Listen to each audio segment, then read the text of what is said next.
Made my hair even more green today because Reptile. Anyways, Urban Dictionary defines jobber as someone who loses fights on purpose, and losing repeated fights is referred to as jobbing. Now, Reptile never loses fights on purpose, but he does definitely lose, all the time. And the word jobber gets tossed around a lot in Mortal Kombat, because most of the villains only exist to lose against the player, without ever impacting the overall story. And Reptile is perhaps the biggest jobber of all, because even Baraka has that one win against Sonya, but poor Reptile has nothing but losses until Mortal Kombat 1, which means it took 2 complete reboots for this lizard boy to finally start winning. But even so, we all still love Reptile, and in fact he's one of the most popular Mortal Kombat characters, and that shows how well designed his character is. He looks cool and does cool stuff during gameplay, and at the end of the day, that's all players really want. So any aspiring game designers should take notes. If you make a character look cool enough, then fans will love them regardless. You can force that awesome looking character to lose every fight and they'll still remain popular. So yeah, despite all the losses, Reptile is still a winner in our hearts. Which is why today I'm ranking Reptile in every game based on his role in the story. Make sure to leave a like down below for Reptile because he definitely needs it. Also, I dyed my hair even more green for this video, which makes going out in public difficult, so hopefully that warrants a like as well. And then for anyone new to this channel, I'm trying to reach 500,000 subscribers before 2026, and we're getting there. I'm not kidding, the channel hasn't grown this much in a long while, so thank you so much to everyone who has hit that red button, and for everyone else, I hope you press that red button too and ring the bell so you never miss any future videos. Now alright everyone, without any further ado, let's begin.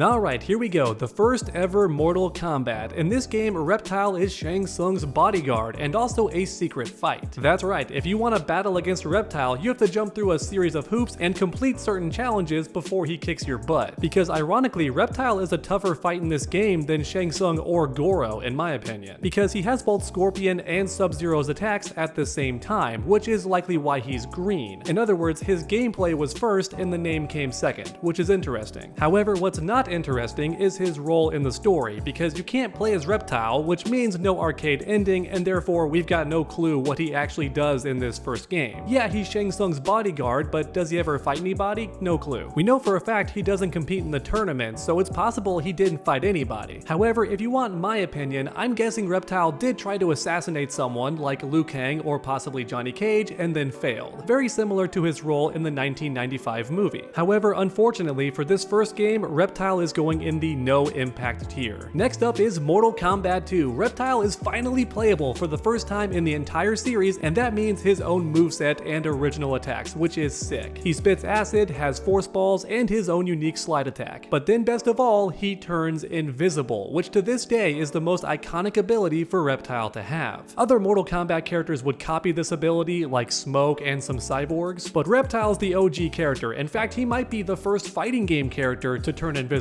which is cool to think about. However, what's not cool is Reptile's role in the story, once again, because for Mortal Kombat 2, many characters repeat their role from the previous game. So for example, Liu Kang wins the tournament again. Johnny Cage enters the tournament but doesn't win and makes a movie again. You get where I'm going with this, and for Reptile, it's the same thing. He's a bodyguard for the big man, possibly Shao Kahn this time instead of Shang Tsung. However, what Reptile does specifically is never stated. I do think he competed in the tournament this time around, and for his arcade ending, he defeats Shao Kahn. Obviously, this never happened. So yeah, once again, it's unclear what Reptile does. I'm gonna assume he fought Johnny Cage and lost, or something like that. Whatever the case may be, once again, Reptile's going in the no impact tier. Time for Ultimate Mortal Kombat 3, which is basically Mortal Kombat 2, but with more details. Reptile is once again hired by Shao Kahn, but this time his task is clear: to assassinate Kitana. And according to his arcade ending, he does succeed in killing the Princess of Outworld. However, Shao Kahn does not keep his promise to revive Reptile's dead race of lizard people, and so the two of them battle and Reptile kills Shao Kahn. Obviously, this never actually happened, but this is the first time we learn about Reptile's race and how they've gone extinct. One more time, Reptile is going in the no impact tier. I promise eventually he does stuff. Next up is Mortal Kombat 4. Reptile is hired by Shinnok to stall the special forces, and he succeeds, because Mortal Kombat 4 is the first time there's no tournament. tournament. Instead, Shinnok is straight up invading. Wait, no, Mortal Kombat 3 didn't have a tournament either. Dang it! Well, at least Reptile's not a bodyguard this time, right? He's actively taking part in the fight, which is neat. And after finishing his task, he returns to Quan Chi and says, yo, now that Shinnok is in charge and we killed all the good guys together, I want Shinnok to revive my people, because he's more than powerful enough to do that. And Quan Chi says no, Shinnok ain't got time for that, also Reptile, you stinky. At which point Reptile gets angry and says, yo, I demand it, alright? I worked hard, I deserve to have my people back. And turns out Shinnok was listening around the corner or something, because he teleports in the room, picks up Reptile, and then just kills him.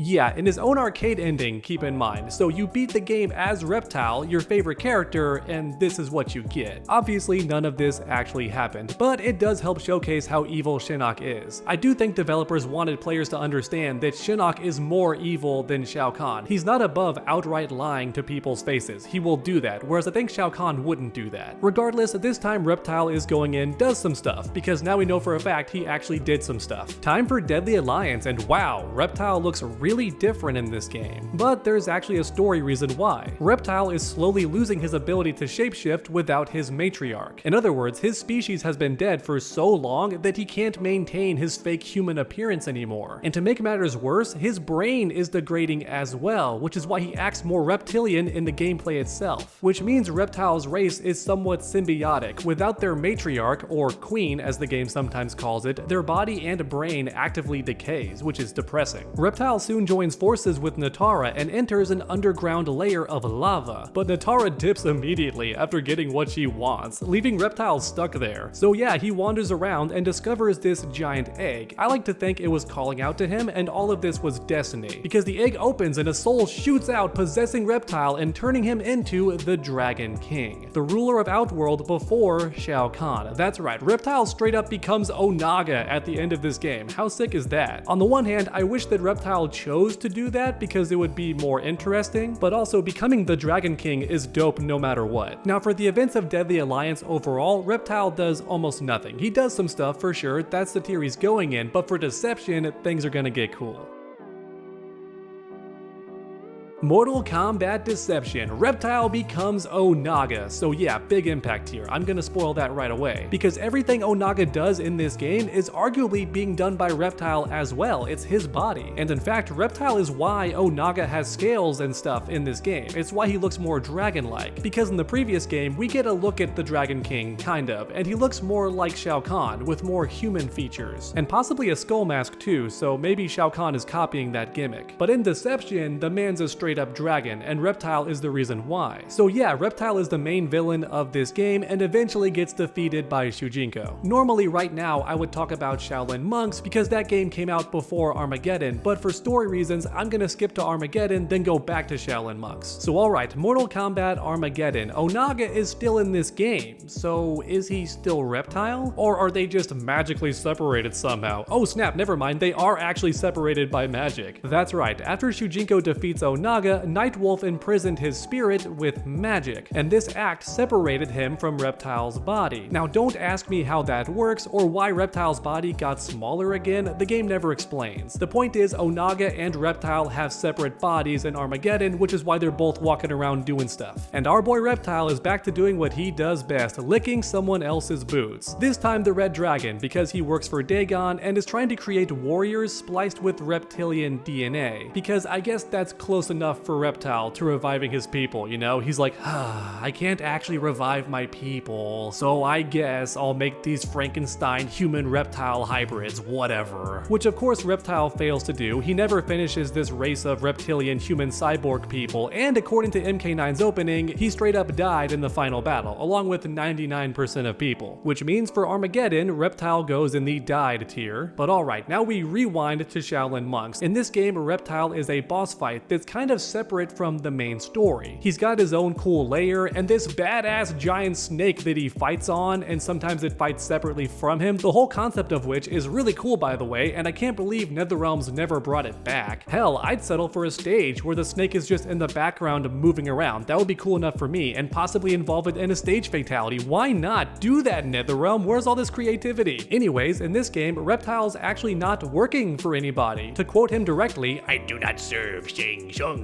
Which begs the question what he is doing in this game. It's never actually explained, but Liu Kang and Kung Lao kill him anyway in this big fight. And later off screen, it's implied that Shang Tsung consumed his soul, because one of the big twists in this game is that Shang Tsung was disguised as Raiden and tricked the Shaolin monks into killing certain people. Then Shang Tsung consumed their souls to become more powerful and eventually defeat them in the tournament. Or in other words, Reptile is a McDonald's snack in this game, reduced to a plot device. But hey, at least Shang Tsung died and got what he deserved. Our boy Reptile got avenged. Even so, he's going in the dead tier for Shaolin monks. Next up is Mortal Kombat 9, where Reptile is literally a jobber, and there's not much else to say. He's got no role in the story outside of losing fights. However, for a quick fun fact, in the Mortal Kombat X comics, his balls are getting destroyed by Johnny Cage, and these comics are canon unless stated otherwise by the writers, which means Reptile got humiliated big time in that opening fight in MK9, which I just find funny. Mortal Kombat 9 Reptile is going in the does some stuff tier. Next up is Mortal Kombat X, where Reptile does actually do some key stuff. For example, he confronts Mileena during Kotal's takeover and explains to everyone in the room that she was created in Shang Tsung's flesh pits, which is a big deal because Mileena had been claiming to be Shao Kahn's heir when in reality she was a science experiment, which means she has no claim to the throne, and thus a big fight breaks out in that room. In fact, it's possible that Reptile is the reason why Devorah switches sides in this battle, which leads to Kotal becoming the new Khan of Outworld. And when you think about it, without Kotal becoming Khan, lots of major events wouldn't happen in the Mortal Kombat X story. So yeah, Reptile played a pretty big part in this story. I'm gonna put him in big impact here. So now finally it's time for Mortal Kombat 1, where Reptile is actually a good guy. There's lots of changes made to his character. His humanoid form is now default like in earlier games, but he can shift into his reptile form for combat. When we first meet Reptile, he's a jailer for Shao Tsung, but it's against his will because Shang Tsung is holding his family hostage. Reptile gives some healing ointment to Kenshi since his eyeball surgery with Mileena went kinda wrong, and obviously this shows that Reptile's a good person. Soon after, the heroes attempt to escape and Reptile fails to subdue them, so Shang Tsung tries killing them all and reveals to Reptile that his family is already dead. In fact, they've been dead for a while, which is a real douchebag move, but also Shang Tsung has no reason to say this at all. I guess the guy's just evil, but this decision bites him in the butt because the good guys manage to escape and take Reptile with them. And soon after that, Reptile's the reason they manage to escape to Earthrealm. He stages this elaborate distraction during a festival, and that lets the good guys get away. But Reptile himself gets confronted by Katana and General Shao, which would have been curtains for old school Reptile, but this is new and improved Reptile, so he actually wins the fights because you're playing as him, and I guess he's just stronger in general. Like mentioned earlier, the first big wins for Reptile ever, if not his first wins ever actually, canonically. And of course it's because you're playing as him, which is because he's a good guy. But the main takeaway is Reptile's one of the big reasons the heroes escape. However, after this, he doesn't do too much, but it's implied he's dating Ashura now, or something, which is cute. These two almost humans make for a cute couple. In Mortal Kombat 1, Reptile does some stuff. I wouldn't say it's a big impact, but he does some crucial stuff. And alright everyone, there you have it. As you can see, Reptile either dies in most games or does absolutely nothing, which is kinda rare, but I think it's a side effect of him debuting as a secret character and the developers not knowing what to do with him for a bit. Hopefully in future games, Reptile does more important stuff because he's actually a good guy now, which means he can impact the story. Thanks for watching everyone, and I hope you enjoyed. If you did, please leave a like down below, it helps my channel out a ton. And then finish that combo by subscribing and ringing that bell so you never miss any future videos. Make sure to come back next time, and as always, stay underdogs.